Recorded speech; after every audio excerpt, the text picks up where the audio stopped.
Yung low pressure area na minomonitor natin sa labas ng ating area of responsibility ay huling mataan sa layong 1,530 kilometers silangan ng northeastern Mindanao. Tumataas na po yung possibility nito na maging isang ganap na tropical depression within the next 24 hours and posible po itong pumasok sa loob ng ating area of responsibility this coming weekend, either by Friday po yan or Saturday. Sa ngayon, pabago-bago pa po yung pagkilos nitong LPA na ito, but sa mga susunod na araw, posible po itong kumilos pa west-northwestward and then northward. At babaybayin po nito yung karagatan, silangan ng ating bansa. And nakita po natin na sa pagpasok po nitong LPA na ito, is posible din po nitong matrigger yung southwesterly or yung habagat po natin. So possible po sa mga susunod na araw is, or sa susunod po na linggo is itong southwesterly component or wind flow po natin yung posibleng magdulot ng mga pag-ulan dito sa malaking bahagi ng Southern Luzon, Visayas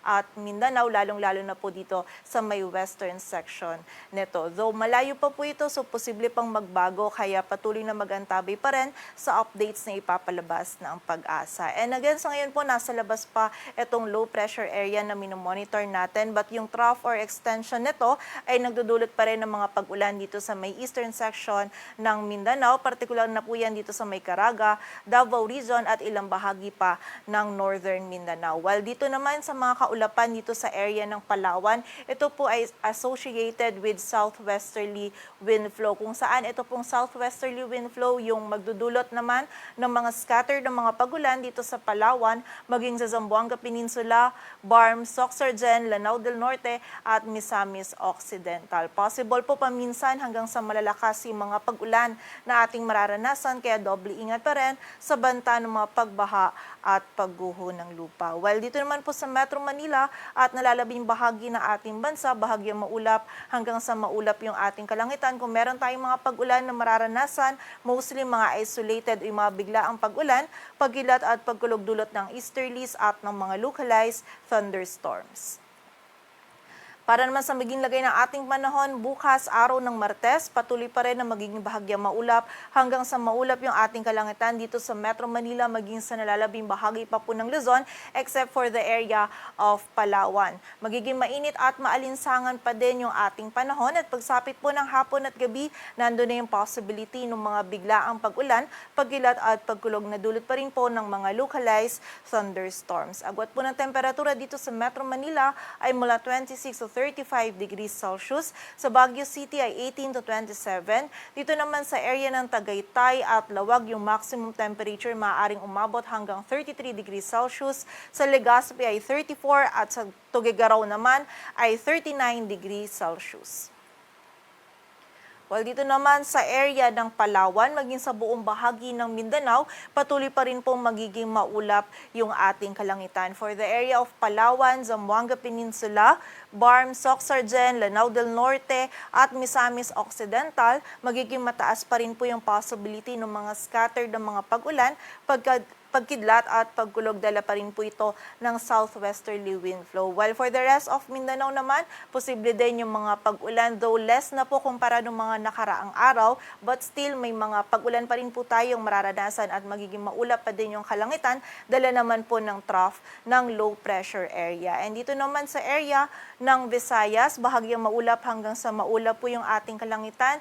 Kung may mga pag-ulan tayong mararanasan, mostly yung mga biglaang pag-ulan, pagkilat at pagkulog na dulot po ng easterlies at ng mga localized thunderstorms. Agwat po ng temperatura dito sa Kalayaan Islands, Puerto Princesa maging sa bahagi din ng Iloilo City ay 27 to 32 degrees Celsius. Yung maximum temperature sa Zamboanga, Cebu at Davao ay maaari pong umabot hanggang 32 degrees Celsius, while sa Tacloban at Cagayan de Oro naman ay 31 degrees Celsius.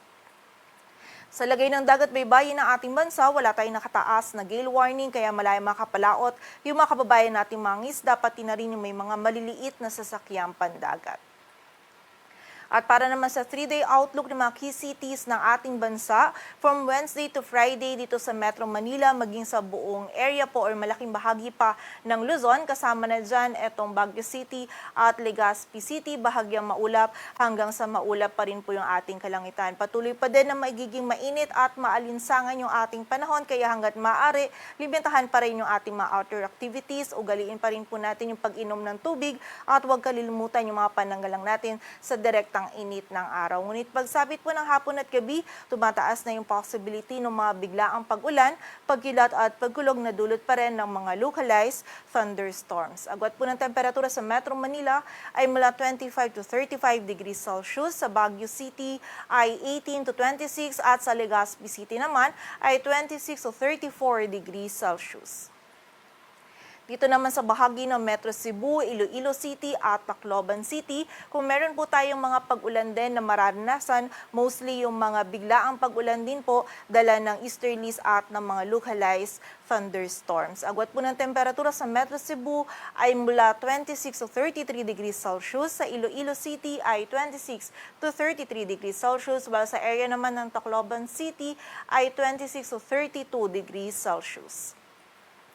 Dito naman po sa area ng Mindanao, partikular na yan sa Zamboanga City, dala po ng southwesterly wind flow from Wednesday to Friday, possible po na maulan pa rin yung panahon dyan sa area na yan. Kaya doble ingat po para sa ating mga kababayan sa banta ng mga pagbaha at pagguho ng lupa. While for the area of Metro Davao naman, by Wednesday, possible pa rin po yung mga scattered na mga pag-ulan, dala ng trough ng low pressure area. Ngunit by Thursday and Friday, kung meron po tayong mga pag-ulan na mararanasan, mostly mga isolated na lamang po, dala ng mga localized thunderstorms. And dito naman sa bahagi ng Cagayan de Oro City, from Wednesday to Friday, bahagyang maulap hanggang sa maulap po yung ating kalangitan. Pagsapit ng hapon at gabi, nandun na po yung mga possibility ng mga biglaang pag-ulan, pagkidlat at pagkulog.